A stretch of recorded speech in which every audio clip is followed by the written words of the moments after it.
for context, yikes! Oh, this is gonna hurt. This, ugh, crap! Oh, my maintenance cycle is gonna begin June, but it looks like I'm gonna have to start it early because after this. Okay, now you know why I need these, Cliff. Now you know why I have these back on. Alright, so everyone, Mecha-san here with another WatchMojo video here. This is the top 10 disappointing games of all time.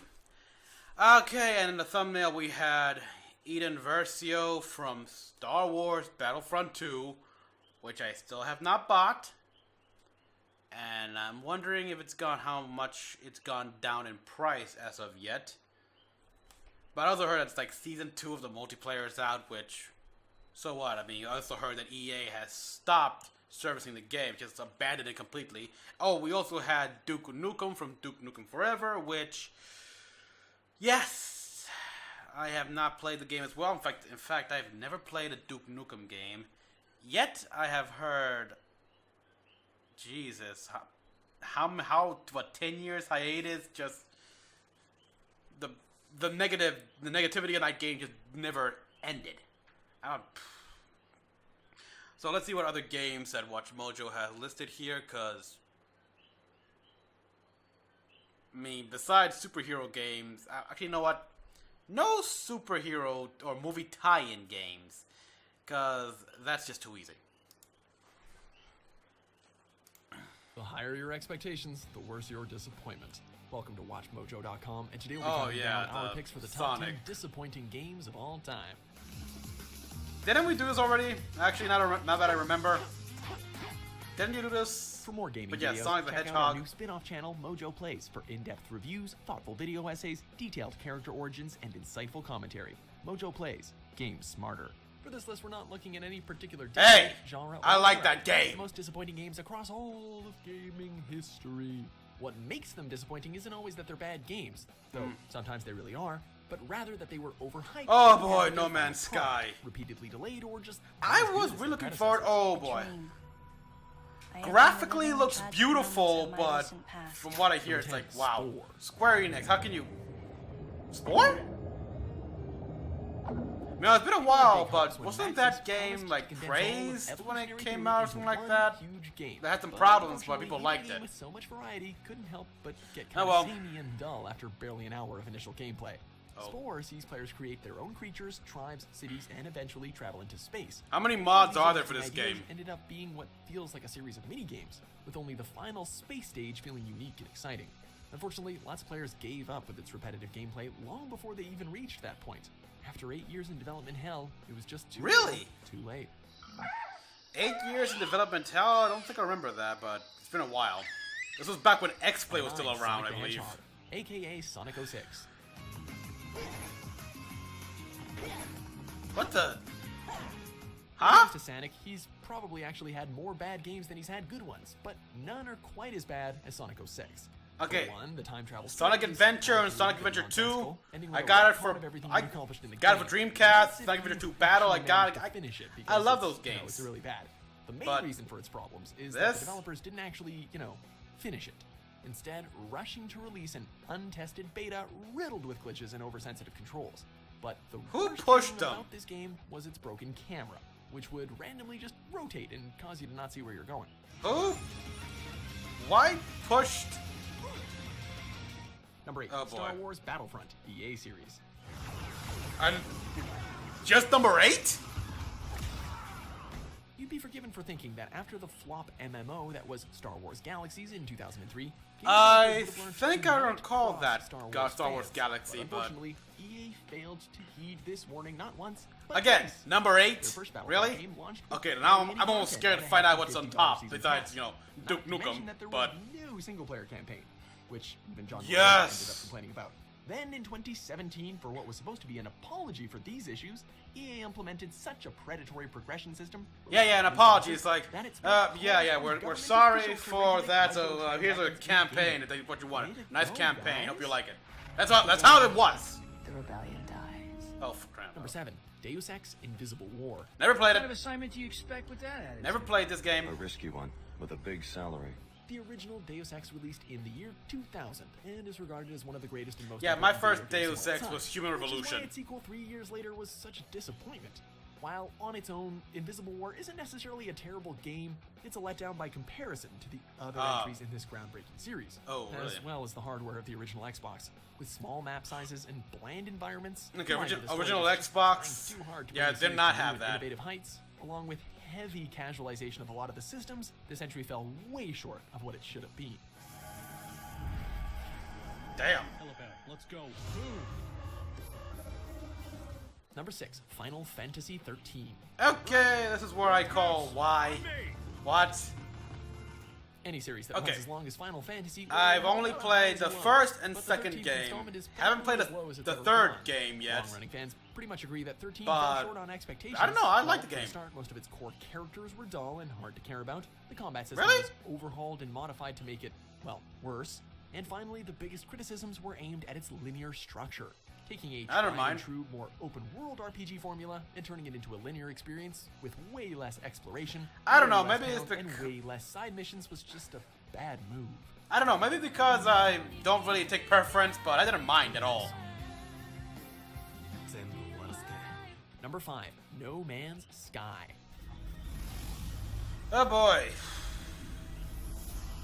I haven't played this game and I was disappointed. Densely populated alien planets, a quest to reach the center of the universe, intergalactic dogfights, and infinitely generating galaxies. But upon its release, No Man's Sky didn't reach any of those expectations.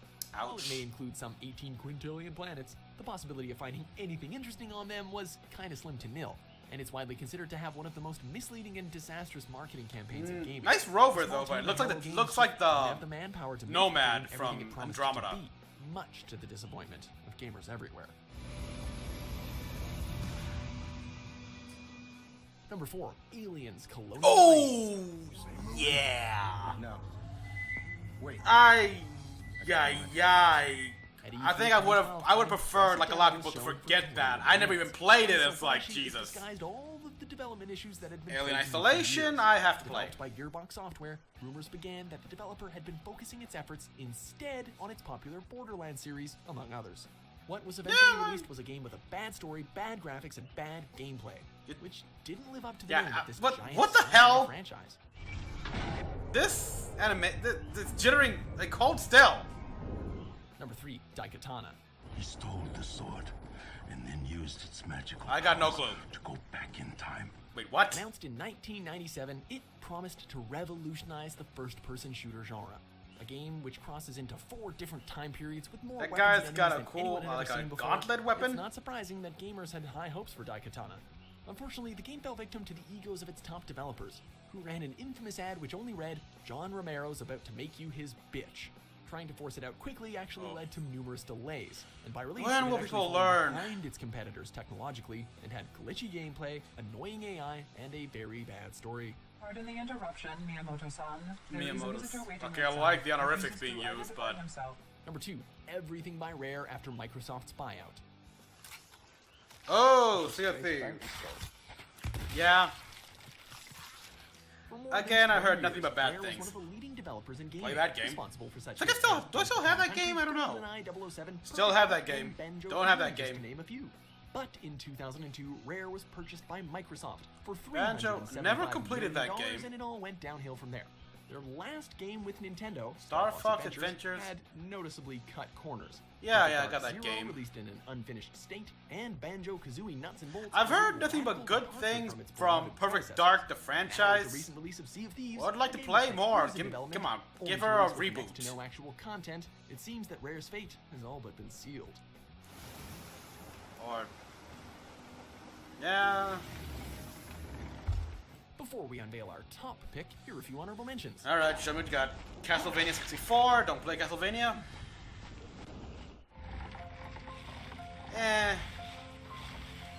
Roller Coaster Tycoon was my sim game. Oh boy. You had Square Enix and you messed it up. How? Number 1, Duke Nukem Forever. What else is left?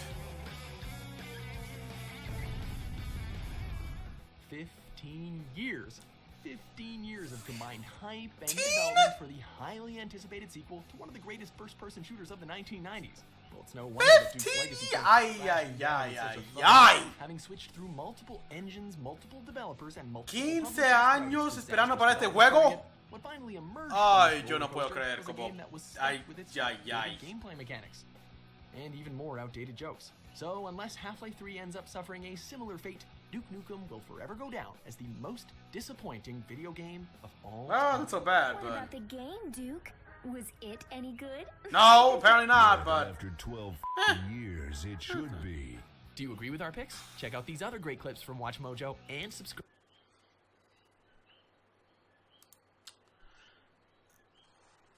again, I don't see Final Fantasy 13 being on the list, or it's probably because let's see, what was my first Final Fantasy game? Yeah, it was the last one for the PS2, 11.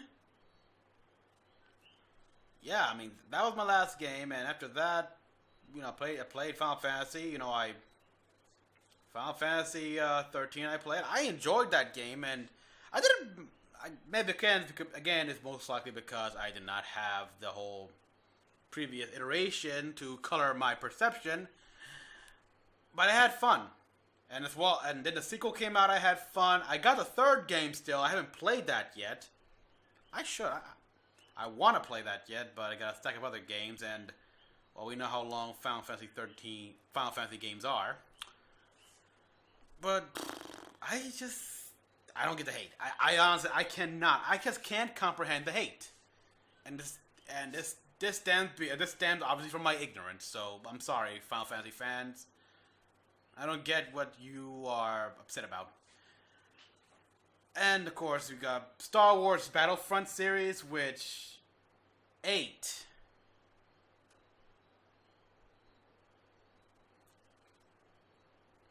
Wow, just 8. If that was just 8, then the other games like Perfect Dark Zero, the Deus Ex, and well, okay, you have Rare. We have Rare's collection ever since Microsoft buyout, bad. But damn, to score them that high. And of course, yeah, No Man's Sky, which my God, what were they thinking? So you reach the very center of the universe, and suddenly you're thrusted all the way back to the beginning, and you could do it all over again. There is no prize, no ascension to godhood, something like that. It's just, congrats, now do it all over again. Oh boy. I was considering, I really kind of wanted to buy that game, but I wasn't interested enough for a pre-order. So I just waited to hear what people said, and I'm glad I waited. And boy, and Duke Nukem, even if Duke Nukem Forever was a good game, I would not have bought it because I'm not interested in Duke Nukem. I just never grew up with him. I feel so sorry for the big Duke Nukem fans who waited 15 years for this game and essentially being fed a cyanide pill. I'm sorry. But yeah, so far a lot of things I heard was they rushed these games out. Yeah, boy, oh boy, that's just that's sad. It's like, all right, I get you want to make business of everyone, but a key thing about business is, what? I was gonna say that, yep, repeat customers. If you do bad stuff, you will lose your customers. And I would say, no, actually, that did work because people were so burned with the first EA's first Star Wars Battlefront, that how many people bought the second one compared to the first? I had to look it up, but yeah, then never mind. I don't know. But I'm sure they had poor sales. And Jesus Christ, I actually pre-ordered Battlefront 2. I was the limited edition, I presume, if I remember correctly. Yes, the slightly bigger case. And I have never been so happy for Hurricane Maria to have come in and made it so I cannot buy that game, get my pre-order from Best Buy. I can't believe it just thanked the Category 5 hurricane that made living on this goddamn island much a living hell. So, but yes, because of that, I got my money back. All's well that ends well, and forget it. Don't get me wrong. I will still go out and buy Battlefront 2 when it's worth like $5. If it's worth, if it's worth that now, yeah, whatever. But yeah, overall, informative video, because I'm not gonna say great video, especially when it's highlighting the disappointing games, but highly educational, I believe. So everyone, thank you all for watching. Comment down below what you all thought. Like and subscribe for more videos. Until the next one, and hopefully my optic will be fixed. Actually, it won't be fixed until a while because, yeah. Like, I think, I explained that in my, Build Divers reaction. So until then, this is Mecha-san. See you next time.